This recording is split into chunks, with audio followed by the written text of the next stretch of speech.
ሎተሪ ታገደ። ሰላም የኢትዮ ፎከስ ቤተሰቦች፣ የዕለቱን መረጃ ይዘንላችሁ ቀርበናል። አብራችሁን ቆዩ።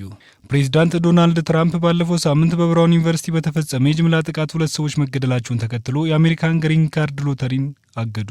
ጥቃቱን ፈጽሟል ተብሎ የተጠረጠረውና ሐሙስ ዕለት ሞቶ የተገኘው ፖርቹጋላዊው በአውሮፓውያን 2017 ዲቪ ሎተሪ አሸንፎ ወደ ሀገሪቱ የገባ ሲሆን ግሪን ካርድም ተሰጥቶታል። የሀገር ውስጥ ደህንነት ሚኒስትር የሆኑት ክርስቲኖም በዚህ አስከፊ ፕሮግራም አሜሪካውያን ከእንግዲህ እንዳይጎዱ ለማረጋገጥ በሚል ትራምፕ በሰጡት መመሪያ መሰረት የቪዛ መርሃ ግብሩን ለጊዜው እንዲቋረጥ መደረጉን ተናግረዋል። የአሜሪካ ባለስልጣናት ተጠርጣሪው 48 ዓመቱ ክላውዲዮ ኔቭዝ ቫለንቴ በዚህ ሳምንት መጀመሪያ ላይ የማሳቹሴትስ የቴክኖሎጂ ተቋም ፕሮፌሰር ኑኖ ሎሬንም ገድሏል ብለው እንደሚያምኑ ተናግረዋል። የዲቪ ሎተሪ ፕሮግራሙ በአሜሪካ በስደተኝነት በቂ ድርሻ ላላገኙ ሀገራት ዜጎች በየዓመቱ 50,000 ቪዛዎችን ይሰጣል። ይህ ደግሞ የአሜሪካ ዜግነት ለማግኘትም በር ከፋች ነው። ክርስቲኖም በማህበራዊ ሚዲያ ላይ ትራምፕ ቀደም ሲል በኒውዮርክ ከተማ 8 ሰዎች በጭነት መኪና ተገጭተው ከተገደሉ በኋላ ፕሮግራሙን ለማስቆም ታግሏል ብለዋል። ክርስቲኖም እንዳሉት የኡዝቤኪስታን ተወላጅ የሆነው ሳይፎሎ ሳይፖቭ የኢስላሚክ ስቴት ደጋፊ የሆነና ለተፈጸሙ ጥቃቶች በርካታ የዕድሜ ልክ እስራት የተፈረደበት ግለሰብ በዲቪ አንድ ፕሮግራም መሰረት ወደ አሜሪካ ገብቷል። ኃላፊዋ የፕሮግራሙን መቋረጥ ይፋ ያደረጉት የብራውን ዩኒቨርሲቲ ጥቃት ፈጻሚ ነው የተባለው ኔቭዝ ቫለንቴ በሳሌም ኒው ሃምፕፋየር በሚገኝ መጋዘን ውስጥ ሞቶ ከተገኘ ከጥቂት ሰዓታት በኋላ ነው። ፖሊስ ግለሰቡ ሕይወቱ ያለፈው ራሱ ላይ በመተኮስ ባደረሰው ጉዳት ሊሆን እንደሚችል አስታውቋል። ፖሊስ ከህዝብ የተላኩ ቪዲዮ ማስረጃዎችና ጥቆማዎችን በመጠቀም መርማሪዎችን ወደ መኪና ማከራያ ከላከ በኋላ የተጠርጣሪውን ስም ማግኘት መቻሉን ይፋ አድርጓል። ለ6 ቀን ያህል ግለሰቡን ሲፈልግ የነበረው ፖሊስ በስተመጨረሻም ተፈላጊው ግለሰብ በዚህ ስፍራ እንደሚገኝ ማረጋገጥ ችሏል።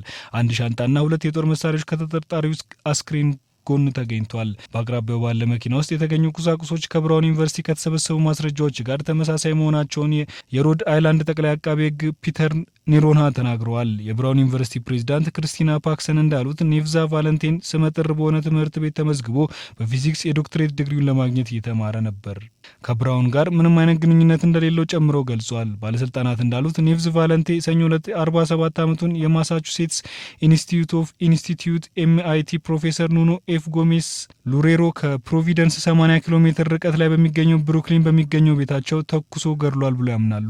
ሁለቱም ሰዎች በ1990ዎች መጨረሻ ላይ በፖርቹጋል በሚገኝ አንድ ዩኒቨርሲቲ ውስጥ ተምረው እንደነበር ፖሊስ አስታውቋል። ባለስልጣናቱ እንዳሉት የተጠርጣሪው ተሽከርካሪ በደህንነት ካሜራ መታየቱንና በብራውን ዩኒቨርሲቲ የሚገኙ አንድ የአይን ምስክር ከሰጡት ቃል በመነሳት ተጠርጣሪው ወንጀሉ መፈጸሙን ማመናቸውን ተናግረዋል።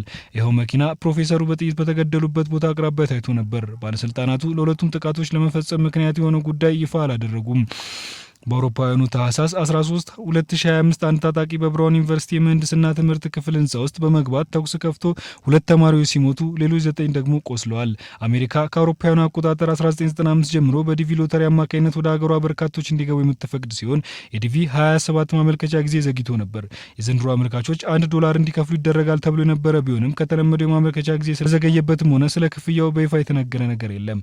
ፕሬዝዳንት ዶናልድ ትራምፕ ወደ ስልጣን ከመጡ ጊዜ ጀምሮ ወደ አሜሪካ የሚገቡ ስደተኞችን ቁጥር ለመቀነስ የተለያየ እርምጃ ወስደዋል። በሀገሪቱ ውስጥ የሚገኙ ሰነድ አልባ ስደተኞችንም ወደ መጡበት ለመመለስ ትኩረት አድርገው እየሰሩ ነው። ባለፈው ሳምንት አንድ የአፍጋኒስታን ስደተኛ በዋሽንግተን ዲሲ 2 የአሜሪካ ብሔራዊ ዘብ አባላትን በጥይት ተኩሶ አንዷን ከገደለና ሌላኛውን ካቆሰለ በኋላ የትራምፕ አስተዳደር ከ19 ሀገሮች የመጡ ስደተኞች የመኖሪያና የስራ ፍቃድ ላይ ዳግም ፍተሻ እንደሚያደርግ አስታውቋል። ከዚህም በተጨማሪ አፍጋኒስታውያንን ጨምሮ የበርካታ ሀገራት ስደተኞች የጥገኝነት ጥያቄ ሂደት በማቆም የህገወጥ ስደተኞች ቁጥር የሚገደብ ተከታታይ እርምጃዎችን እየወሰደ ነው። የዕለቱ መረጃ ይህን ይመስል ነበር።